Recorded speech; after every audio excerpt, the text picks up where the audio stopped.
അമ്മാമേ ഇന്നലെ ടിവിയിൽ തുടരും സിനിമ ഉണ്ടായിരുന്നോ? ഉണ്ടല്ലേ. എങ്ങനെയുണ്ടായിരുന്നു പടം? എങ്ങനെയുണ്ടായിരുന്നു? ഒന്നിനും കൊല്ലാന്ന് പറഞ്ഞ മോഹൻലാലിനെ അതിന്റെ മോനെയും മോളെയും ഭാര്യയും അത് മാത്രമല്ല ഭാര്യ ശോഭന ആ മോനെ കൊല്ലന അത് കണ്ട ബാബാന്റെ കൊലോളിയൊക്കെ എന്റെ കണികട വെള്ളമൊന്നും പോയി. ഞാൻ അതോടുകൂടി നിർത്തി. മോഹൻലാലിനും തല്ലില്ലേ? മോഹൻലാലിനെ തല്ലി ജയിലിട്ടൊക്കെ. പിന്നെ മോഹൻലാൽ അവിടെ ഞങ്ങളുടെ എണിച്ചിട്ട് ഒറ്റ വീക്കൊക്കെ വിലകൊക്കെ തെറിച്ചു പോയി. മോഹൻലാല് ഹീറോ അല്ലേ? ഹീറോ. അപ്പൊ ആ പടം കാണാൻ കൊള്ളില്ല. അങ്ങനെ ഉപദ്രവിക്കുകയാണെങ്കിൽ പിന്നെ ഞാൻ ആ സാധനം കാണില്ല. എനിക്കിഷ്ടമല്ല. അപ്പൊ തുടരും സിനിമ കൊള്ളില്ല എന്നാണ് പറഞ്ഞത്. കൊള്ളില്ല. അപ്പൊ നമുക്ക് അതിന്റെ ടീമിനോട് പറയണം സിനിമ കൊള്ളില്ലാന്ന്.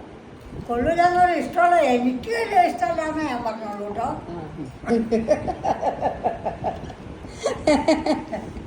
ഇത്രയും മനോഹരമായിട്ടുള്ള റിവ്യൂ ആര് പറയും?